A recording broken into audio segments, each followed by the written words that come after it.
Hello, hello, hello, everyone. Welcome back to another episode of Carter and Kat's Weather Chat. I'm Carter. And I'm Kat. And this is our weather chat. Well, Oh, we got a lot to talk about today. we're back. We have Yes. good, beefy information. We do, yes. So we're going to be talking about the Climate Prediction Center's outlook for the winter, because that's what a lot of people have been asking about. At least, they're my comments like, are we going to have a colder winter because we had a warmer summer or a warmer fall and all the things. And we're also going to compare it to the Farmer's Almanac because that gets put out, and that's a pretty interesting piece of information. Yeah, dust off It's the the pages. archive. Yes, the Farmer's Almanac, but they have a completely different way of coming out with their outlook. So we're going to talk about both, compare them, and we're going to give our 2 cents basically and what our opinion is on this winter. But let's talk about this weekend. We do have, well, specifically tomorrow and tonight, we have some weather in the chat. So do you want to give us a little bit of a rundown? Yeah, sure. I'd love to. I know many of you at home probably are a little anxious, a little worried about the severe weather threat this weekend. Well, let me tell you, don't fear no more. Okay, we're looking at 2 different rounds. And right now, that first round is expected to come later on tonight. And so later tonight, we're going to see that first round come through. Again, there's all sorts of impacts from heavy rainfall to gusty winds, small hail. And right now, I'll just say it. And I know people don't like the T word, but right now there's an isolated tornado threat, okay? The Storm Prediction Center has put us under that 2% tornado threat risk. It's very small, very minor, but sometimes the biggest and greatest tornadoes you see in history actually come from those small little 2%. And so we'll have to watch it and navigate it together. But BCH to go app, it's free.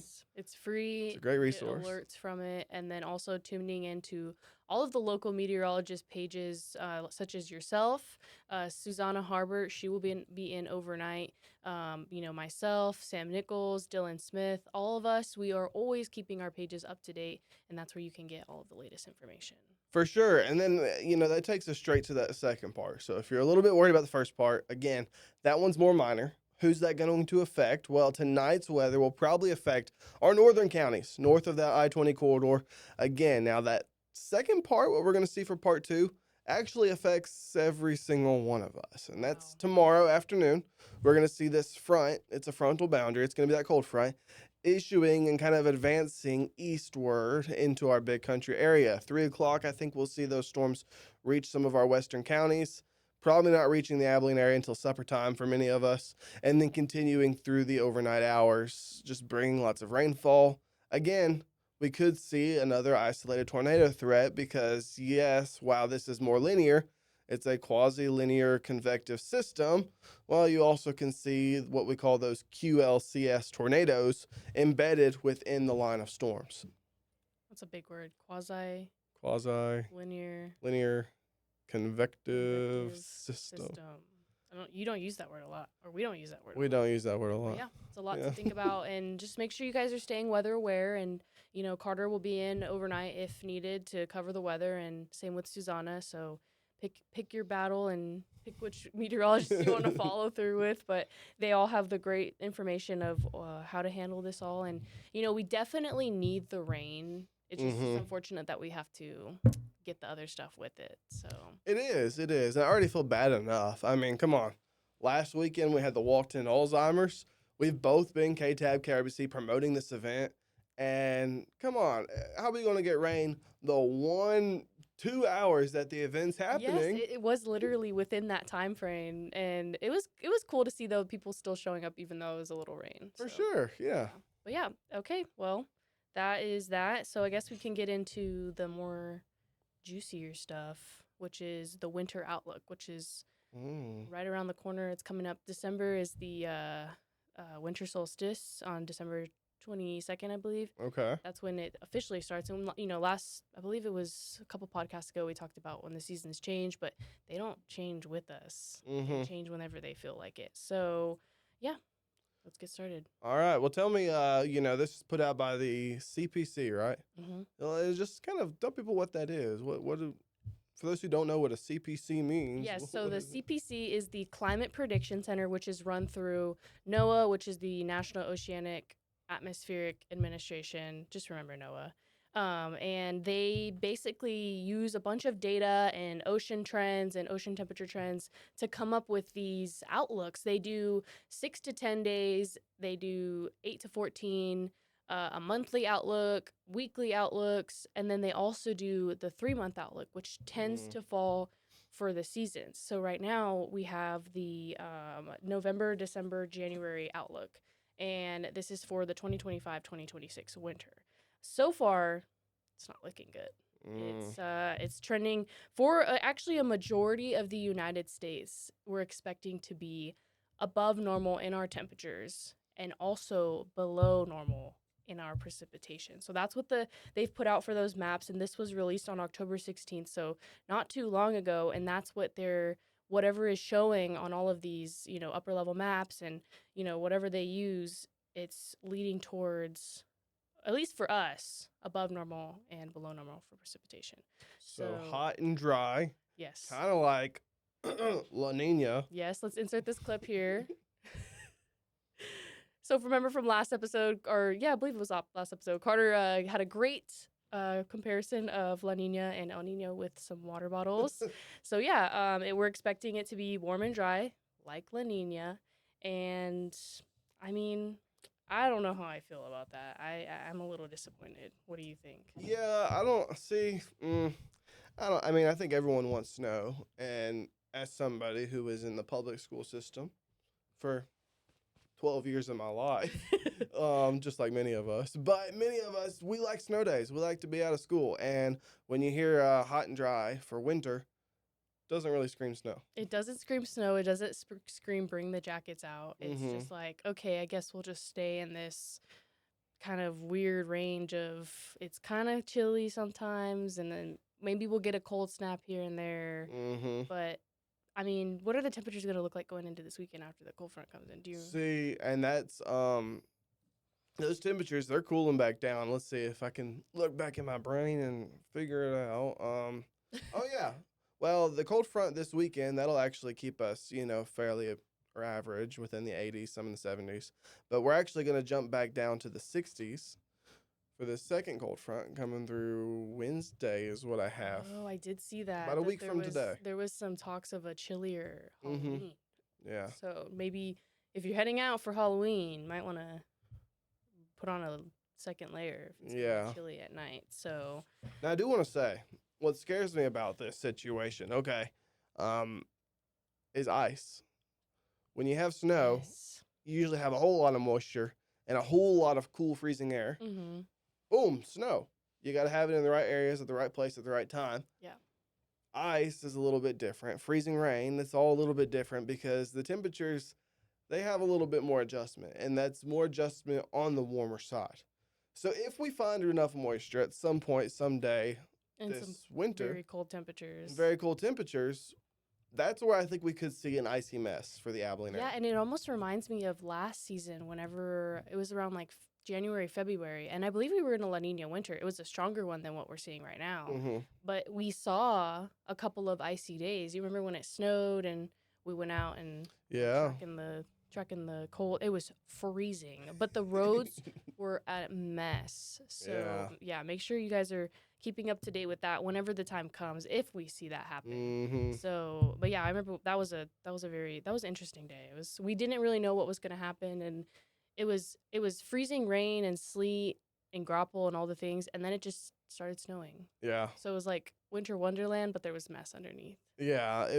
Where were we at? Like some car wash? We were at some car wash. Yeah, it was down South 14th, right across from McMurray, and it was freezing. It was no Mr. Wash, I'll tell you that. No, Mr. Wash. I don't know what Mr. Wash is. Mr. Wash? Is that what it's called? Oh. The Mr. Car Wash? Oh, okay, yeah. The one, like the big one, the big chain, yeah. I don't know. It was like Mr. Wash. But they're not. It's not Mr. Sponsored. No, we're not sponsoring. They're not sponsoring. Anyways, okay, so we have the Climate Prediction Center, but there's another thing that people actually live their lives by, and it's the Farmer's Almanac. Do you know anything about the Farmer's Almanac?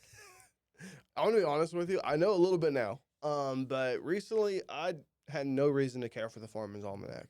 They don't really teach you this in school where I went to. No, they do not. They do not. They think, most professors think the opposite of the Almanac. They think it's a waste of time and baloney. And whatever else you might be thinking right now. And Some people like yeah. it, some people hate it. Personally, obviously, as meteorologists, we don't necessarily agree with it because they don't use what the Climate Prediction Center uses. The Climate Prediction Center uses like cold, hard science. Like they use what is in front of them at this moment and how is it trending and what could that help? Like, how could that influence the winter? Well, the Farmer's Almanac, they use, I believe it's like solar radiation trends, and when I have it written down here. Okay, this is what the Farmer's Almanac uses. It is based on a secret formula that uses things like solar cycles and historical patterns, but they don't use computer models, like I just mentioned from the Climate Prediction Center. But the Farmer's Almanac has been around for more than 200 years. So I think it's more of like people like to look at it like a fun game. Like, okay, this is what the Farmer's Almanac says. Maybe we could see this, or maybe not. So, I mean, I don't agree with what the Farmer's Almanac says this year. It says that the South, specifically the state of Texas, is expecting cold and wet conditions, which completely is the opposite Yes. of the Climate Prediction Center. So, they're definitely on opposite scales on that in terms of the categories of what they expect this winter. So, yeah. It seems like the Farmer's Almanac is old school. It definitely is old school. Like, they don't like technology. They don't believe in the AI model data, whatever. Hey, they're keeping it real. Yeah, look, if they're still around for some reason. Now, I really want to know, and I don't know if we looked into this, but I'm curious what the success rate is. Oh, should I look it up? The other. I wonder if I could look that up. I feel like that would be... You can look it up, and while you look it up, this is a great time for me to mention such a wonderful event that is taking place here soon. November 21st from 5 to 10 p.m., Breckenridge, Texas is hosting the Mingle Jingle Holiday event. Get ready to kick it off. I'll tell you what, we will be live streaming this Christmas tree lighting event. We'll be strolling through different decorated Christmas trees, which is a fun little competition I think that they put on over there. And then we'll also be enjoying great shopping, delicious food, and festive drinks. Now, you can get in on this action. That's right, you can get in. If you're in the Abilene area, you can always grab a ticket and hop on our charter bus. So they'll be bringing some charter buses to the Abilene area. Hop on, go to the event. They take you there. They bring you back. You don't have to drive. Not to mention festive drinks. So again, you don't have to drive. And hey, we're going to be there. We're going to be on that bus. That's right. And every guest will also enjoy signature drinks from CC Farms. Have you had CC Farms? I have not. Have you? I have not either. Try. But there also will be snack trays from Soggy Dogs. Have you ever had Soggy Dogs? I don't know if I want a soggy dog. I'm not. But I'll give it a try. We'll give it a try, and you guys should too. It's going to be a great event. Again, we'll keep sharing more details throughout this podcast week by week and keeping you guys up to date on the forecast for the event, as well as just some more tips and tricks before we head to the event. It's going to be a great time. You won't want to miss this festive night full of holiday cheer, small town charm, all that fun, mingly, jingly spirit. Very mingly and jingly. But did you say when it was? Yes, that will be November 21st from 5 to 10. I am excited. Yes, we'll definitely be there. And then also, Saturday, they're having waffles with Santa. Oh. I know. I'm a little sad I might not be able to participate in that, but... That's in Breckenridge as well? Mm-hmm. Oh. On Saturday morning, waffles with Santa. Don't want to miss it. Yeah, I gotta give Santa my wish list. Yeah, me too. Mine is colder temperatures. I'm wishing for a new radar. Yeah, we could use one of those. Okay, so I pulled up what is the success rate of the Farmer's Almanac? And this is just what it pulls up.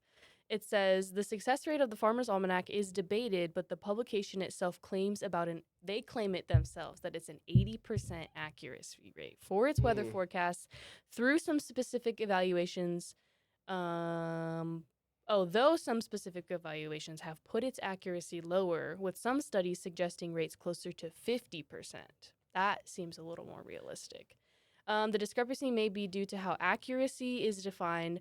For example, whether a forecast is considered correct if it predicts a general trend of above or below average temperatures, even if the exact amount differs. So they don't base it off of I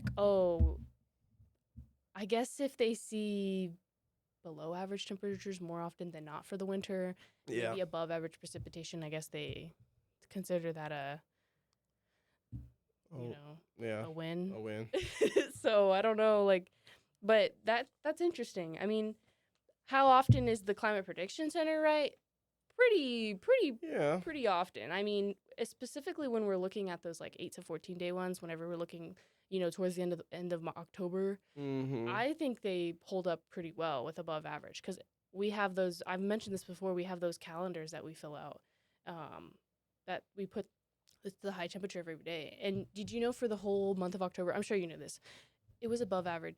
It was above average for at least 2.5 weeks. Yeah, we've been on the. It's been weird because we've been above average, but almost it felt like summer. We were almost in that below average We category, were, yeah. which It is was, really weird. yeah. So, but that's like the question that a lot of people have though, is because then they're starting to wonder, okay, well, if we saw a mild summer, but Mm-hmm. now we're seeing a hot fall, what does that bring us for the winter? So, Yeah. what are you thinking? Do you agree with the Climate Prediction Center? I don't think you agree with the Farmer's Almanac. No, no.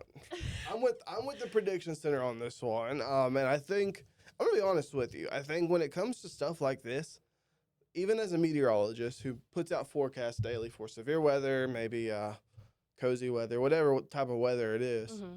this kind of stuff is a little bit more large scale. And I Yes. think even myself, and you might agree, I just gotta have to put trust in the people there and the meteorologists there that they know what they're doing because they're specifically trained To to produce this. Yes, exactly. And they're not producing daily forecasts like we are. They're literally doing long range Mm-hmm. outlooks. So yeah, definitely want to trust the Climate Prediction Center a little bit more when if you're kind of wondering what this winter is going to be like. So to sum it all up, it's going to be a little bit warmer than average. That doesn't mean it's going to be 90 degrees every single day because we're starting to see our temperatures cool, closer to average, but they're remaining in that above average range. Yeah. And then obviously potentially seeing the below average precipitation. I mean, obviously we'll get a cold front here and there that will bring like systems this weekend. Mm-hmm. But yeah, it's not gonna be a frigid, you need to break out the coat right now winter, unfortunately. Yeah. Now it's okay. Even if you're not gonna break out the coat, I'll tell you what. There's lots of fun events to go to. Yes. I think we need to push this event one more time. The mingle The mingle and jingle. and jingle. I think we should definitely do I'm that. looking forward to it. I think some people are honestly, well, I say some What people. are you most excited for the mingle and jingle? I can tell you what I'm excited for. Can I guess? Yes. Is it the soggy dogs? Yes, Carter. I'm It so excited. is. No, it's not. it's probably the judging of the trees. But Yeah. I want to decorate a tree. Oh wait, no, I think that KTAB KRBC is gonna be decorating a tree. They might be doing a tree, But but I don't. We can't vote for it. I don't think. I don't think they're Or I don't competing. know. Yeah. Oh, you're right. You're right. They aren't competing because then it would be biased. Because then we would. Yeah. I mean, I probably wouldn't vote for them. No, I'm just- Look, I'm just putting this out there. Well, actually, I probably can't say this. I bet this is like illegal. I don't know. Go volunteers. Gig 'em, Ags. We're 7-0. How about them apples? Anyways, but yeah, I'm excited for the tree decorating competition. I wish we could participate, but I feel like that's a lot of work too. I'm not very creative. It's a lot of work. Now, okay, I feel like this brings up the topic when we're talking about tree decorating, and I think people are probably interested what kind of person you are outside of work at. And right now, we have to justify this, talk about this, and prove who you are. Are you the kind of person that puts up a Christmas tree before Halloween, before Thanksgiving, Mm-hmm. or Black Friday, maybe post Black Friday?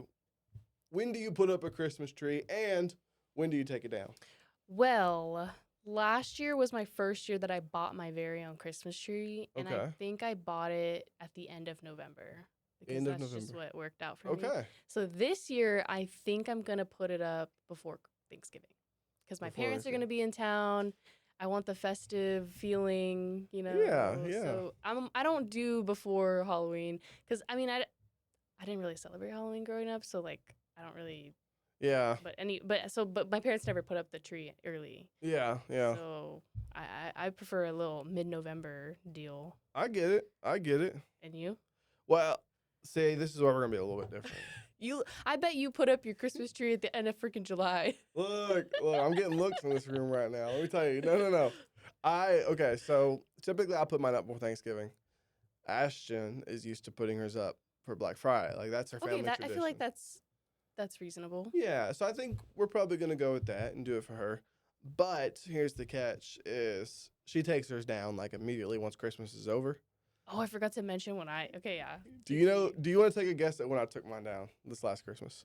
I feel like you left it up for a really long time. Yeah. I don't know though. So I moved apartments in July. You took it down right before you Stop. moved. April.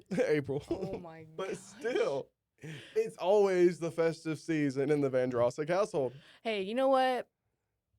You should just change the lights on it so you can reflect like Valentine's Day, Easter, Yeah. or what. I don't know what other holidays are in between there. Look. Spring break, you get a little party deal going on in the tree. Yeah. No, mine's very basic. I had like just some basic ornaments, and I got to give a shout out to one of our own, Joni McKinnon. She got me for Secret Santa last year. She did a great job, by the way. She got me this Houston Texans ornament. Oh. And it's like glass. Like it's like a legit really? ornament. And it's cool. You're I a like Houston Texans fan? it. I am. Okay. What are you, a Cowboys fan? No, I don't really like the NFL that Oh, much. that's I'm okay. an Aggie fan. Yeah. But anyways, It's easy to say when you're winning.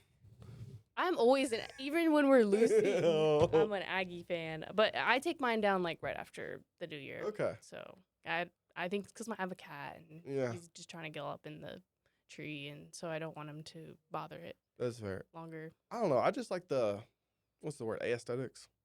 The aesthetics.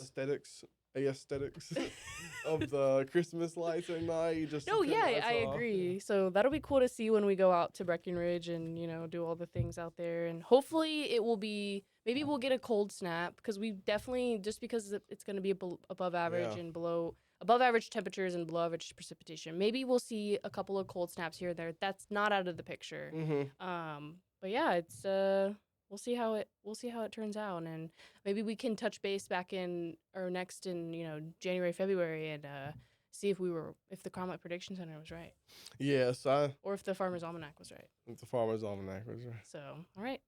Anything Well, else? I think, honestly, I feel very confident that this will be our next topic, so I'm going to go ahead and tease Okay, it. go ahead. Next topic, you got to stick around for all my weather geeks, nerds, weenies, and dorks, and dweebs, and all those Buffs. folks, buffs. Yeah. Let me tell you, this next week, we are going to be putting together a podcast on tornadoes, severe weather tornadoes, and the difference between the EF and the F scale, which was back in the older times, but now we just use the EF scale. And we're going to talk about the difference, but we're also going to break down something that happened recently. Okay, we're going to talk about the recent F5 tornado that just got released. It's been since 2012, right? 2012, so. the Moore, Oklahoma tornado. So we'll talk about that. We'll break that down. Be And, sure to join us. yeah, we got some stats for here in the big country too. We'll Yeah. definitely talk about that as well. So. This is my stuff. Oh yeah, Carter's gonna go crazy for Climate's this. not my thing, but severe weather is like my forte. That's where he gets excited. Yes. So, all right, you ready? All right, close this out. Yeah. All right. Well, that wraps up. Wrap. That wraps up. Gosh, I can't talk. That wraps up Carter and Kat's weather chat. Please stay tuned for our next podcast. We're obviously going to be talking about severe weather and tornadoes. But until then, keep chasing the Y. Whap.